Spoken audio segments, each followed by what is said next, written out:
어, 오늘날 여러분 그 현대인들 정말 많은 스트레스를 받고 그렇게 바쁘게 살아가고 있는 것 우리 모두가 다 잘 알고 있는 그 사실이 아닌가 생각이 듭니다. 정말 여러 가지 스트레스로 힘든 생활을 하고 있는데 그래서 되게 중요하게 생각하는 게 뭐냐면 어떻게 이 심신을 회복하느냐 이게 요즘 현대인들의 되게 또 하나의 큰 화두가 아닌가 생각이 들어요. 굉장히 중요한 삶의 요소죠. 그래서 그런지 요즘에 20대, 30대 사이에 굉장히 정말 유행하고 있는 운동이 있잖아요. 여러분 잘 아시죠? 러닝 되게 많이들 합니다. 정말 아침에 가끔 제가 6시 반쯤 이제 뛰러 나갈 때 보면 젊은 사람들이 그렇게 많아요.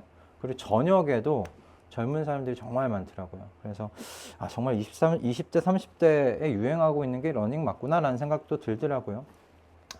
아마 달리다 보면 마음에 여러 가지 많은 생각들, 고민들, 그렇게 많아진 생각들이 뛰다 보면 뭐 사라지기도 하고 뛰다가 정리가 되기도 하고 그래서 뭐 또 심신 회복에 좋은 이유로 러닝들을 많이 하는 것 아닌가라는 생각도 드는데 근데 또 생각해 보면 러닝만 하질 않아요. 요즘 젊은이들 사이에 또 유행하고 있는 게 그 템플스테이 많이 들어보셨죠? 템플스테이도 계속 그 유행되어지고 있는 하나의 뭐 이제 그들의 명상 또 템플스테이 또 그곳 가서 명상하면서 심신의 회복을 도모하는 것 이것이 굉장히 지금 이 시대에 유행처럼 지나가고 있는 것들입니다. 그런 명상이나 템플스테이만 아니라 여행이나 취미 활동 이것들을 통해서 그렇게 현대인들이 자신의 스트레스와 그리고 지친 그 심신을 달래고 회복하는 그런 창구로 사용하고 있는 것 아닌가 생각이 드는데 여러분 이렇게 세상이 추구하는 이렇게 회복의 활동 이것에 대해서 그리스도인들도 보면 굉장히 비슷하게 접근하고 있는 것 같다는 생각이 들었어요. 뭐 똑같이 여행도 다니고 취미 활동도 하고 운동도 하죠. 저도 그렇게 하니까요. 그것을 통해서 스트레스를 줄여주고 그다음에 심신을 회복하려고 많이들 합니다. 또는 어떤 분들은 기도원을 찾아가지 않습니까? 기도원 가서 금식도 하시고 그리고 거기서 기도함으로 여러 가지 생각들을 정리하고 내려오시는 것도 우리 그리스도인들이 찾는 또 이 회복의 창구가 아닌가 생각이 들어요. 하지만 좀 이렇게 다 모아보면 결국은 뭐냐면 그 고요하고 어떤 평안한 곳에서 개인적인 그 회복 그리고 스트레스를 이렇게 다루는 그렇게 하는 활동들은 비슷하지 않은가 생각이 듭니다. 그리스도인이나 또 비그리스도인이나 그건 비슷한 것 같다는 생각이 들어요. 그래서 한번 오늘 본문에 예수님을 한번 우리가 좀 살펴보았으면 합니다. 예수님은 어떻게 회복하셨을까라는 거예요. 여러분 예수님만큼 과중한 업무를 행하셨던 인물 여러분 아마 두 번 다시 없을 거라는 생각을 해봅니다. 그럼 예수님께서는요 새벽부터 늦은 저녁까지 자신을 찾아오는 사람들을 만나 주셨고 그리고 치유해 주셨고 그리고 하나님 나라에 대해서 가르치셨죠. 그리고 때로는 당신을 지배하는 당신을 반대하는 유대 지도자들과 토론까지 하셔야 했습니다. 그리고 이런 일들을 어떤 한 지역에만 정착해서 하신 것이 아니라 여러 지역들을 두루 다니시면서 이와 같은 일들을 행하셔야 했어요. 여러분, 얼마나 스트레스가 많으셨겠어요? 그리고 얼마나 많이 지쳐 계셨을까? 우리 충분히 짐작해 볼 수 있는 바라고 생각이 듭니다. 여러분 그 증거 중에 하나가 오늘 우리가 지난주에도 읽었지만 사마리아 사람 이 사마리아로 내려가고 계셨던 예수님의 모습에서 볼 수가 있는데 4장 4절과 5절의 말씀입니다. 우리 함께 좀 말씀을 보고 읽어 보도록 하겠습니다. 함께 읽겠습니다. 자, 시작. 예수께서 사마리아에 있는 수가라는 마을에 이르셨다. 이 마을은 야곱이 아들 요셉에게 준 땅에서 가까운 곳이며 야곱의 우물이 거기에 있었다. 예수께서 길을 가시다가 피로하셔서 우물가에 앉으셨다. 때는 오정쯤이었다. 아멘. 여러분, 이 말씀을 보면 예수님께서 갈릴리로 가시는 이 여정 가운데 사마리아를 지나고 계셨어요. 근데 그 여정 가운데 예수님이 어떠셨는가? 지치셨다고 오늘 본문의 말씀이 이야기를 하고 있어요. 게다가 지금 갈릴리로 가고 있는 이 여정의 시작이 왜 시작되었느냐? 예수님을 반대하는 이 바리새파 유대인들 때문에 지금 갈릴리로 가셔야만 하는 상황이셨던 거예요. 1절의 말씀에 그렇게 나와 있는데, 그러니까 예수님께서 몸과 마음에 정말 쉼이 필요하신 상태이셨던 것이 분명합니다. 여정에서 몸이 힘드셨고 그 출발 가운데 그 예수님을 반대하는 이 바리새파 유대 사람들 때문에 분명히 마음에도 힘드심이 있으셨을 거예요. 그러니까 몸과 마음이 다 힘드신 상태이셨어요. 그렇게 수가라는 마을에 도착하셨는데 피로하셔서 우물가에 앉아 계신 우리 예수님을 우리가 상상해 볼 수가 있는데, 자, 그럼 이겁니다. 그럼 예수님께서는 어떻게 회복하셨을까? 어떻게 그 힘듦을 회복하셨을까입니다. 오늘 우리 본문 속에서 예수님께서 보여주신 회복의 모델을 여러분 찾고 또 도전받기를 원합니다. 그래서 우리도 세상 가운데 예수라는 복음을 전함에 있어서 우리는 세상과 좀 다른 모습으로 회복하는 우리의 삶의 모습을 통해서 예수라는 능력을 우리가 전할 수 있게 되기를 주님의 이름으로 축복합니다. 오늘 우리 살펴보는 본문 속에서 그 또 다른 회복의 길을 우리가 좀 발견하고 찾게 되기를 소원하면서 우리 요한복음 4장 27절에서 38절 이 말씀 읽을 때 이 목적을 여러분 생각하시면서 함께 이 본문의 말씀 읽어보도록 하겠습니다. 제가 한 절, 여러분이 한 절 교독하고 마지막 38절은 합독하도록 하겠습니다. 27절 말씀 제가 먼저 읽겠습니다. 이때 제자들이 돌아와서 예수께서 그 여자와 말씀을 나누시는 것을 보고 놀랐다. 그러나 예수께 웬일이십니까? 하거나 어찌하여 이 여자와 말씀을 나누고 계십니까? 하고 묻는 사람이 한 사람도 없었다. 그 여자는 물동이를 버려두고 동네로 들어가서 사람들에게 말하였다. 내가 한 일을 모두 알아맞히신 분이 계십니다. 와서 보십시오. 그분이 그리스도가 아닐까요? 사람들이 동네에 나와서 예수께로 갔다.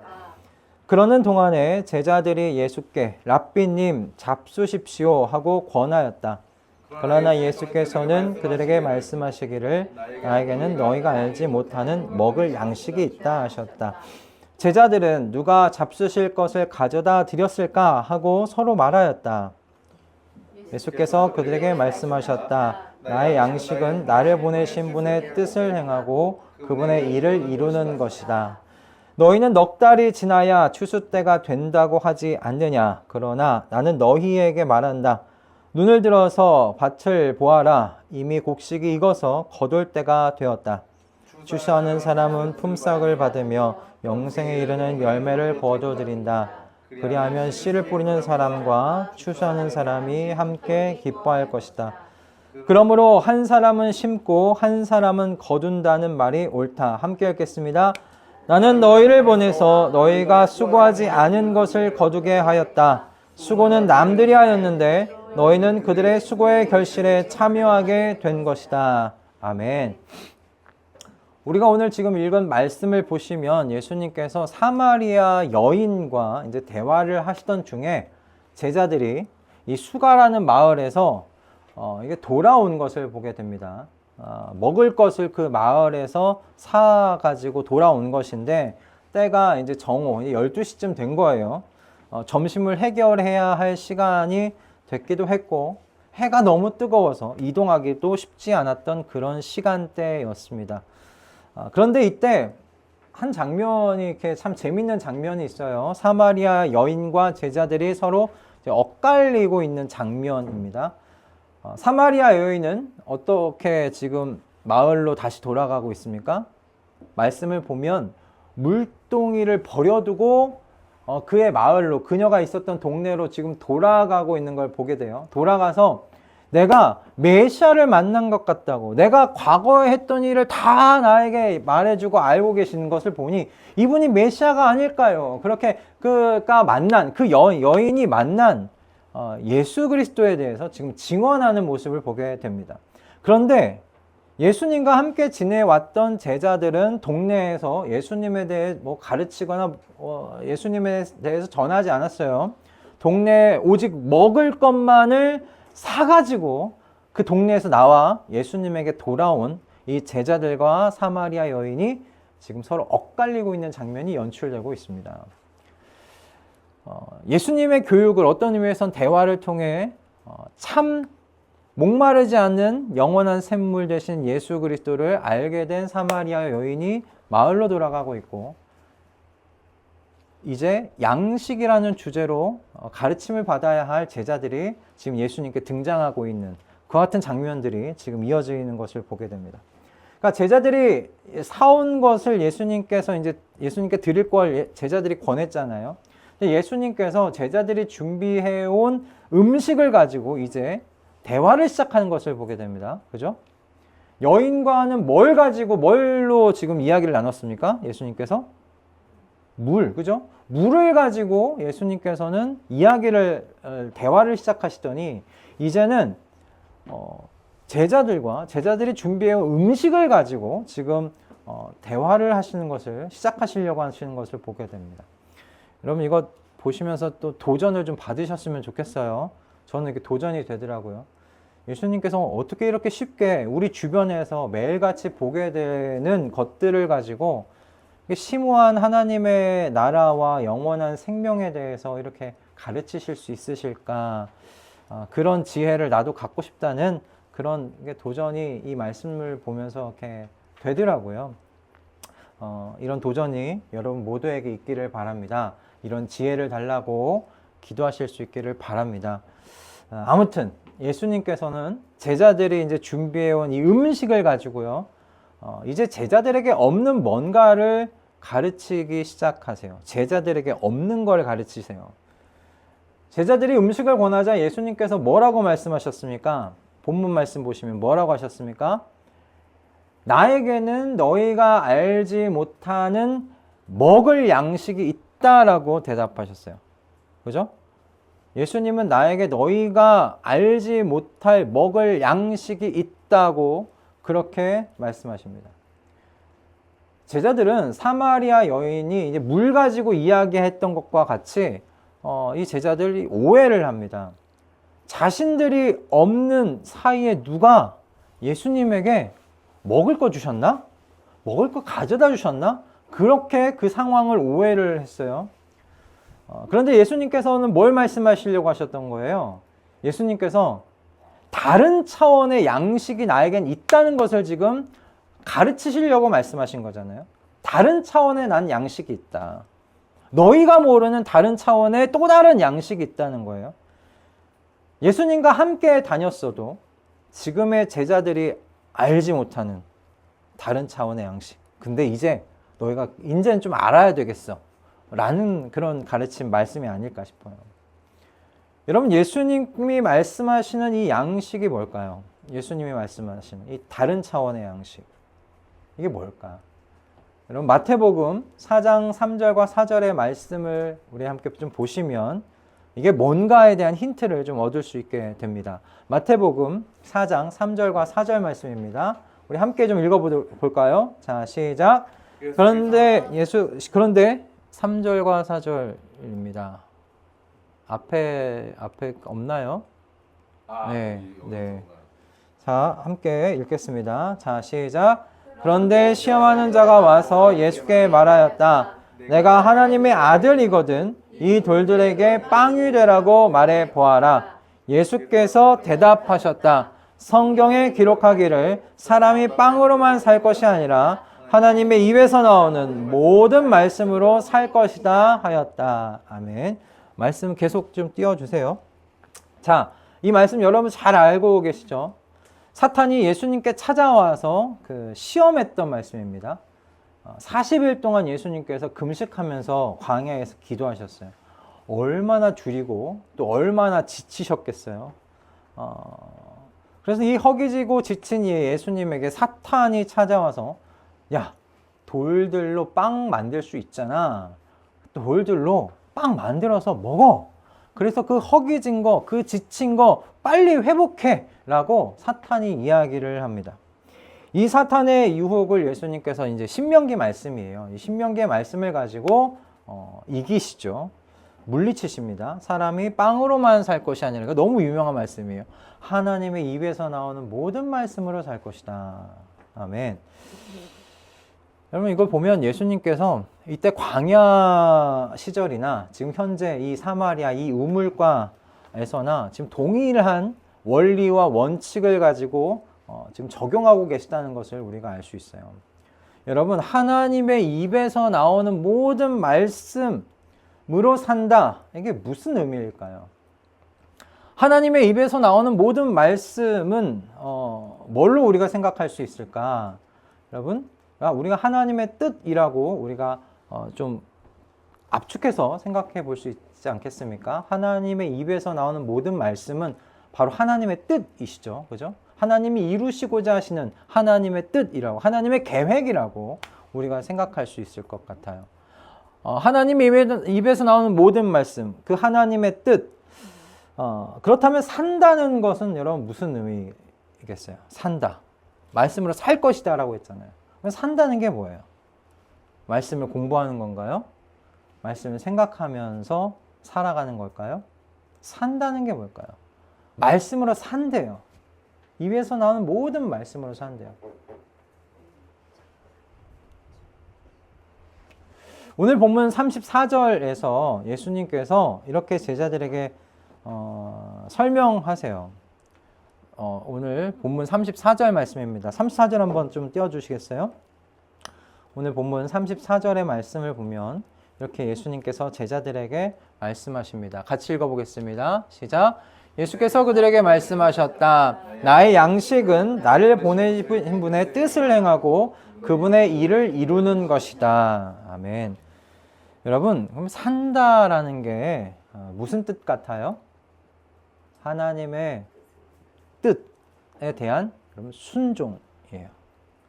하나님의 입에서 나오는 모든 말씀이 하나님의 뜻이라면 그 모든 말씀으로 산다는 건 여러분 순종하면서 산다, 순종한다는 거예요.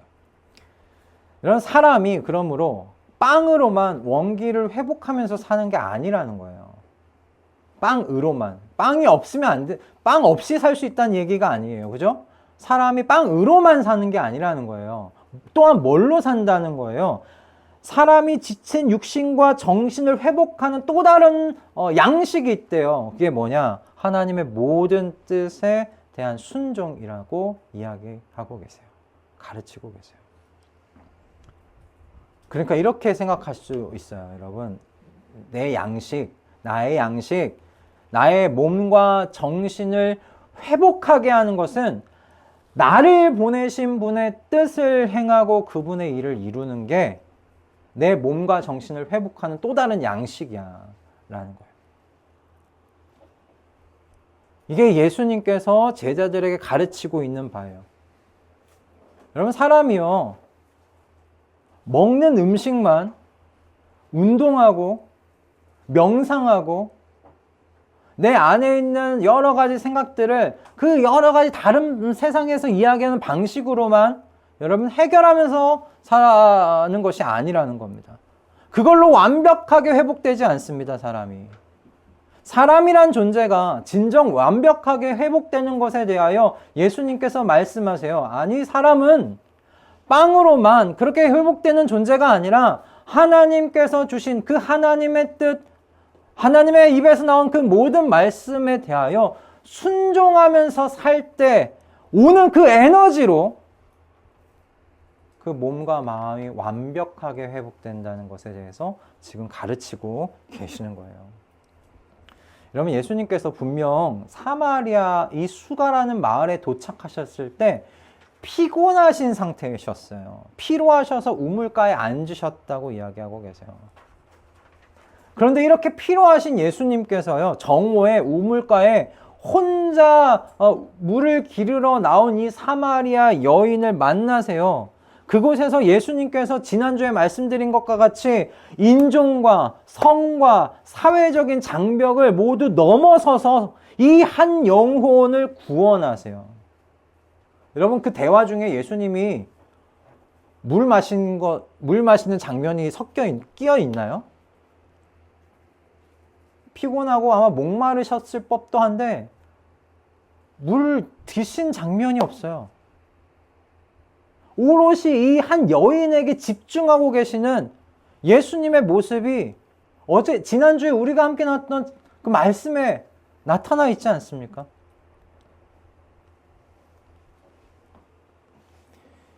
여러분, 일반적인 유대인 남성이었다면 육신적으로 피곤하니까 사마리아인에다가 그리고 여성인 그 여인 모른 척 했을 겁니다. 피곤한데 말 섞기 힘들다. 좀 쉬자.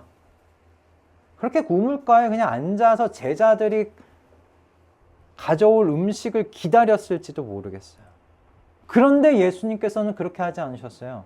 그 여인에게 적극적으로 먼저 말을 거시고 그 여인과 대화를 이어가셨고 그 여인을 구원하셨어요.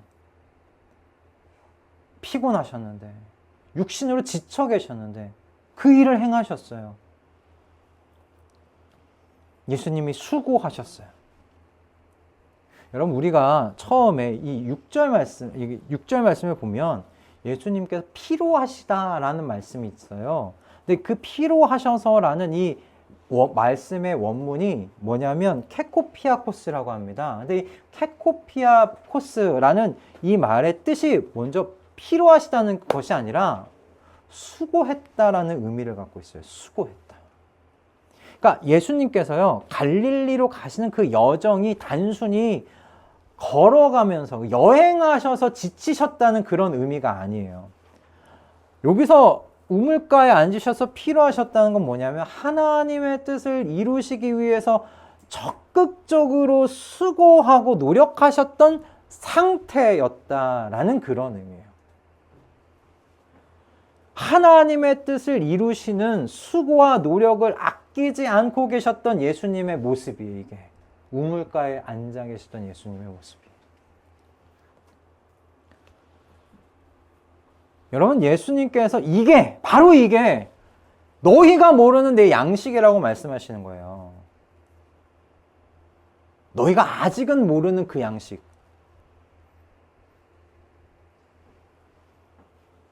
여러분, 예수님의 눈에는 뭐가 보였을까요? 두 모습이 다 보였어요. 예수님의 눈에는.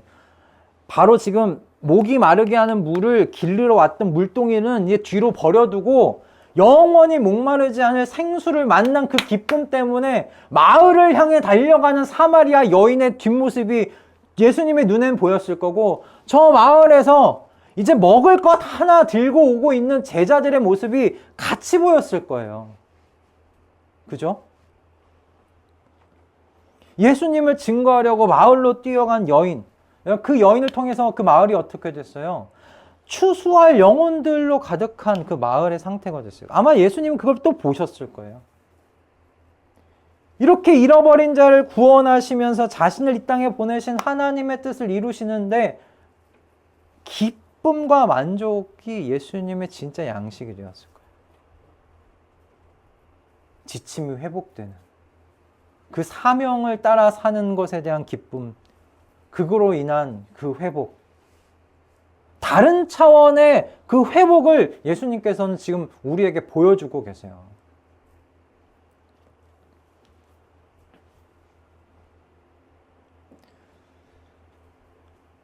여러분, 예수님께서는 우리에게 오늘 이 본문의 말씀을 통해서 분명한 한 가지를 가르치세요. 제자들에게도 똑같이 가르치신 거죠.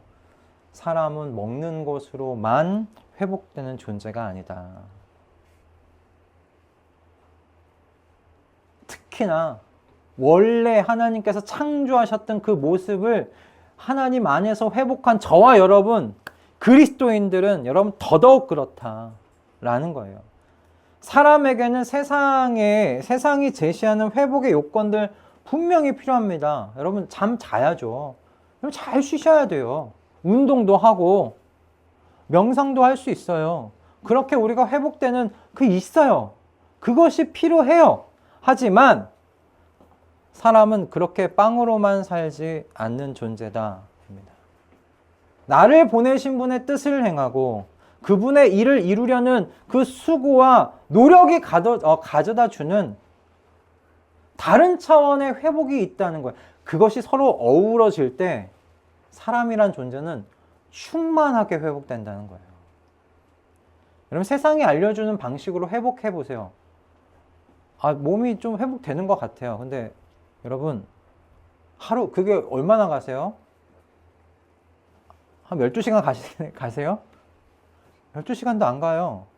금세 에너지가 떨어지고 내 마음을 후벼파는, 내 마음을 근심케 만드는 사람들 만나면 스트레스 지수 막 올라가고 막 마음이 막 불같이 막 불길이 올라오고 여러분 에너지 금방 사그라들걸요. 완전하지 못해요. 완전한 회복을 우리에게 주지 못해요. 여러분 예수님께서 보여주신 다른 차원의 회복해 하시는 양식을 여러분 이 땅 가운데서 누리면서 먹고 사는 저와 여러분이 되어지기를 소원합니다. 이 말씀이 제게 되게 도전이 되더라고요. 나는 과연 이 양식으로 회복된 그 회복의 그 충만함을 난 누리고 있나 라는 생각이 들더라고요. 저도 부끄럽지만 세상에서 이야기하고 있는 그 회복에 굉장히 많은 시간과 그런 부분에 많이 집중했었던 것 같다는 생각이 들었어요. 이 말씀 보면서 이 말씀이 우리에게 주는 바대로 그러니까 빵으로만 사는 사람이 아니지. 그렇지, 내가 먹는 양식 그리고 나를 완전하게 회복해 주는 그 양식은 하나님의 뜻에 순종하면서 살아갈 때였지. 거기서 주는 에너지가 분명히 있지. 그 기쁨이 있지. 그것을 좀 다시금 생각해 보게 되었습니다. 오늘 이 본문에 나온 제자들은 아직 그 양식이 뭔지를 몰랐어요. 여러분은 어떠십니까? 제자들처럼 여러분 먹는 것, 세상이 제시하는 그 회복의 어떤 요건들만 혹시 여러분 알고 계십니까? 그것에 집중하고 계십니까? 아니면 예수님께서 제자들에게 가르치고 있는 바와 같이 하나님의 뜻에 순종함으로 회복해야 하는 이 하늘의 양식에 대해서 여러분 맛보고 그것에 대해 알고 계십니까? 그래서 오늘 이 본문의 말씀이 저와 여러분에게 도전이 되었기를 소원합니다. 사람의 지친 것을 회복하게 하는 것이 먹고 쉬는 것에만 있지 않다는 것을 여러분 기억하실 수 있기를 바랍니다. 하나님께서 저와 여러분에게 주신 그 소명을 따라서 순종하는 것, 하나님의 일을 이루는 것에 수고하고 애씀으로 오히려 회복이 있다는 사실을 여러분 믿으실 수 있기를 주님의 이름으로 축복합니다. 예수 그리스도께서 아셨던 이 양식을 오늘 우리도 알고 전하게 되기를 소망합니다. 할렐루야. 아멘. 자, 그런데 오늘 이 본문의 말씀이 여기서 끝나지를 않아요. 예수님께서 우리를 회복하게 하시는 그 하나님의 일이 그럼 뭐냐를 오늘 본문이 이야기를 합니다. 여러분 그게 뭔지 좀 아시겠습니까? 오늘 본문 읽으시면서 바로 오늘 여러분 뭐 잘 아실 것 같이 영혼 구원에 관련한 이야기입니다. 예수님께서 자신의 사명에 대해서 누가복음 말씀에 19장 10절의 말씀에 이렇게 말씀하셨어요. 함께 짧은 말씀인데 같이 읽겠습니다. 시작. 인자는 잃은 것을 찾아 구원하러 왔다. 아멘. 예수님께서 이 땅 가운데 오신 목적을 분명하게 말씀하세요. 나는 잃은 것을 찾으러, 잃은 것을 구원하러 왔다고 이야기하세요. 그럼 오늘날 영혼 구원의 활동을 우리가 전도라고 이야기하는데, 전도의 이야기를 하면 오늘날 굉장히 부정적인 시각이 참 많습니다. 전도를 하기에 이제 현재 한국교회, 이 한국 사회가 너무 척박한 땅이 되어버렸다고 이야기를 많이 합니다. 특히 좋은 전도를 하기 위해서는 좋은 하드웨어를 가지고 있어야 유리하다고 이야기를 해요. 좋은 하드웨어를 가지고 있지 않은 교회들은 전도하기 힘들다라고 이야기하는 게 오늘날 시대입니다. 넓고 편리한 공간이 있고 다양한 지역사회를 위해 프로그램도 가지고 있지 않으면 이제 전도하기 쉽지 않다. 어려운 것이 현재 한국 사회다라고 이야기합니다. 사실 여러분 그것이 눈에 보이는 현실이기도 합니다. 저희가 눈에 보이는 현실입니다. 그러나 여러분 오늘 본문은 우리가 잊고 있는 사실이 하나 분명히 있다고 이야기를 해요. 그게 뭐냐면 영혼 구원은 하나님의 주권적인 은혜의 역사라는 거예요. 그러니까 사람의 프로그램으로 어떤 하드웨어적인 것으로 영혼 구원이 일어나지 않는다라는 거예요. 영혼 구원은 하나님의 전적인 주권에 있다라고 이야기를 합니다. 예수님께서 35절의 말씀에 이렇게 이야기를 하세요. 이미 곡식이 익어서 거둘 때가 되었다라고 말씀하세요. 그렇게 영적 추수가 얼마나 시급한지에 대해서 말씀하시면서 36절 말씀입니다. 36절 말씀 좀 띄워주시겠어요? 36절 말씀에 이렇게 말씀하세요. 함께 좀 읽어볼까요? 자, 시작. 추수하는 사람은 품삯을 받으며 영생에 이르는 열매를 거두어 드린다. 그리하면 씨를 뿌리는 사람과 추수하는 사람이 함께 기뻐할 것이다. 아멘. 여기서 저희가 좀 밑줄 긋고 주목해서 봐야 할 말씀이 어디냐면 씨를 뿌리는 사람과 추수하는 사람이 함께 기뻐할 것이다 라는 말씀이에요. 여기에 여러분 밑줄을 그으시고 한번 이렇게 보세요. 어떤 사람은 씨를 뿌립니다. 그리고 어떤 사람은 거두는 역할을 한다고 말씀하세요. 여러분 이 말씀은 한 영혼을 구원하기 위해서 하나님이 주권적으로 은혜의 개입을 하고 계시다는 그 말씀이에요. 크게 우리가 이 성경 전체 역사를 통해서 함께 보게 되면 구약에서는 하나님께서 여러 선지자들과 그리고 세례 요한까지 해서 많은 하나님의 종들을 통해서 예수 그리스도의 길을 닦아 놓으셨죠. 씨를 뿌리는 작업을 하셨다면 이제 그 뒤에 예수 그리스도의 제자들을 통해서 선배 신앙인들, 이 선지자들이 뿌려놓은 그 뿌리, 그 씨를 통해서 얻게 된 열매들을 추수하는 작업을 합니다. 근데 이 씨를 뿌리는 것과 추수하는 것, 이거 다 전체가 어떤 분의 역사 가운데 지금 있는 거예요? 하나님 아버지의 역사 가운데 있는 겁니다. 하나님 아버지가 씨를 뿌리게도 하시고 추수하게도 지금 하세요. 그러니까 하나님의 주권적인 역사라는 겁니다. 한 영혼이 돌아오는 것이.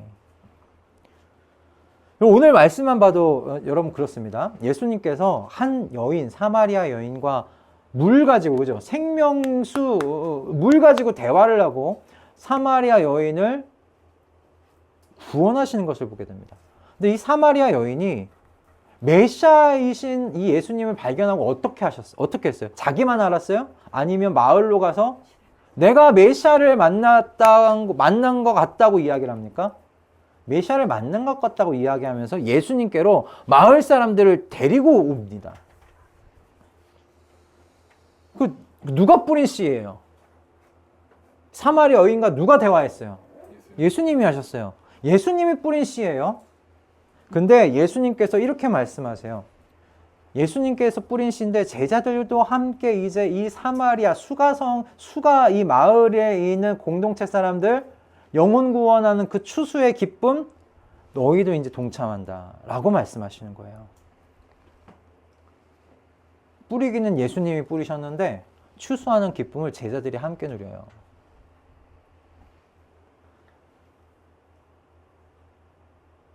한 영혼이 돌아오는 이 모든 사역 가운데 하나님의 주권적인 은혜의 개입 없이는 한 영혼이 돌아오는 일이 일어나지 않습니다. 영혼 구원의 역사는 시대적 상황에 따라 이루어지는 것이 아니라는 거예요. 환경에 따라 이루어지는 게 아니라 하나님의 주권적인 은혜의 역사를 통해서 이루어진다고 예수님은 가르치세요. 영혼 구원의 기쁨이 하드웨어적으로 잘 준비되어 있다고 해서 이루어지는 것 아니라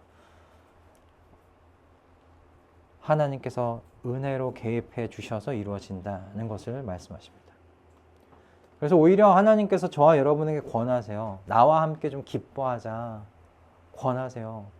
나의 기쁨에 동참하라고 권면하시는 거예요. 내가 이루는 일이야. 씨를 뿌리는 사람과 추수하는 사람이 함께 기뻐할 거다. 그러니까 하나님의 이 기쁨에 동참하라는 말씀 아니시겠습니까? 여러분 지난주에 지난주 식사를 마치고 우리 서경원 형제랑 우리 신미령 집사님하고 또 사모님하고 같이 이야기를 여러 가지 하다가 이제 전도에 대한 관련해서 이야기를 나누게 됐어요. 이런저런 이야기를 나누다가 우리 교회 공동체가 우리가 소규모잖아요, 그죠? 많지가 않잖아요.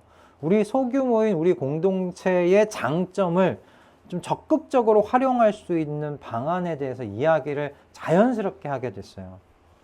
우리 공동체가 소규모이기 때문에 할 수 있는 게 뭘까에 대해서 이야기하다가 우리 공동체가 소규모이니까 각자 구원할, 영혼 구원할 그 한 사람, 그 영혼을 품고 있는 그 한 사람에 대하여 우리가 맞춤식으로 전도할 수 있지 않겠느냐 이야기를 나눴어요. 그 사람의 성향, 그 사람의 주변 상황을 함께 우린 충분히 나눌 수 있고 같은 마음으로 연구해 볼 수 있고 그래서 그 대상에게 맞는 맞춤 전도를 해 나아갈 수 있지 않겠느냐라는 그런 이야기를 하게 되었어요.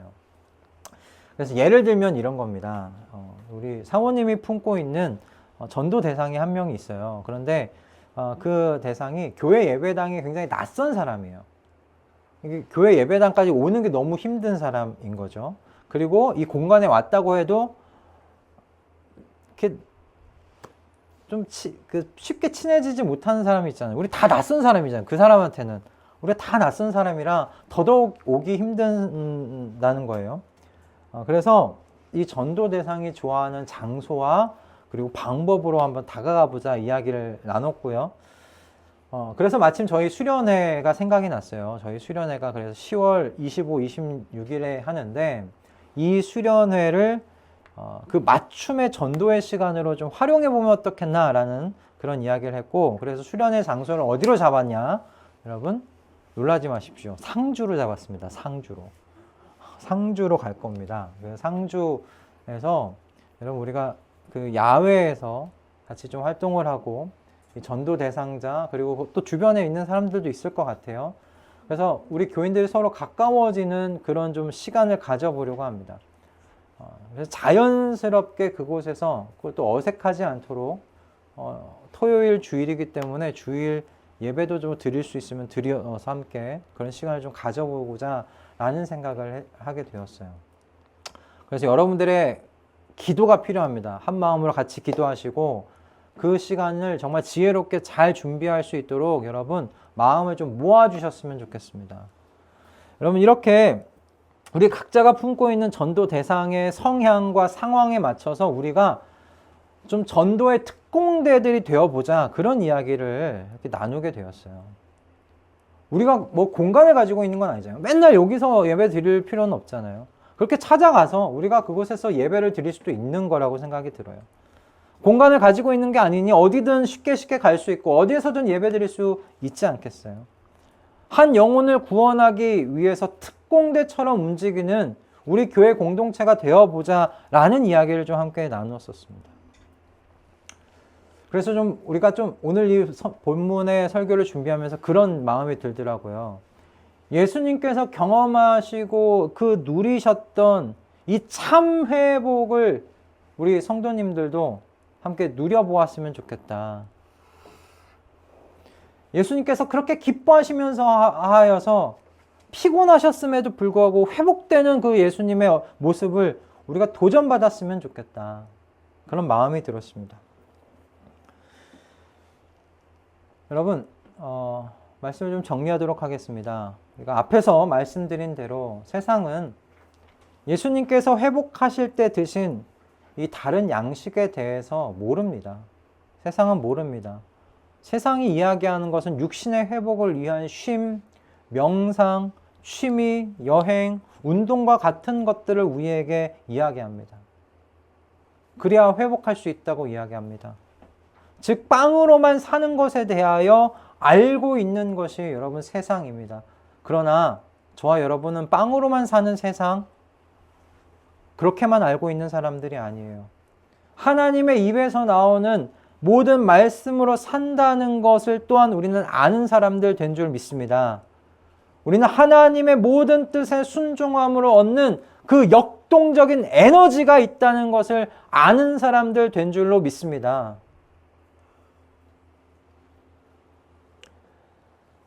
그것으로 그냥 반쪽짜리 회복이 아니라 완전한 회복, 충만한 회복, 참된 회복, 그 예수님께서 누리셨던 그 회복을 이 시대 이곳에서 누리면서 사는 저와 여러분 다 되시기를 주님의 이름으로 축복합니다. 여러분 반쪽짜리 회복에 만족하지 마십시오. 반쪽짜리 여러분 그 충만해지는 것에 여러분 그것에 만족하지 마십시오. 우리 주님께서 말씀하셨던 충만한 회복, 완전한 회복, 빵만 먹고 사는 사람들 아니라 하나님의 모든 말씀에 대한 순종함으로 찾아오는 하늘의 에너지까지 받아가면서 살아가는 저와 여러분 다 되시기를 주님의 이름으로 축복합니다. 부디 이 진정한 회복에 대하여 머리로만 알지 않기를 바랍니다. 맛보고 누려서 아는 저와 여러분 다 되기를 소원합니다. 하나님의 뜻을 여러분의 양식으로 삼으십시오. 특히 이 영혼 구원이라는 하나님의 이 1차적인 뜻에 구체적으로 순종하는 저와 여러분이 다 되기를 소원합니다.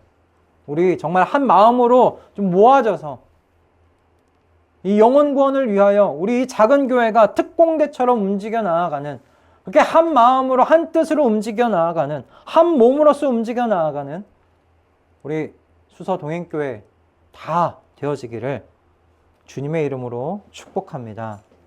우리가 그렇게 눈물로 씨를 뿌리다 보면 기쁨으로 열매를 추수하게 되는 날이 올 줄로 믿습니다.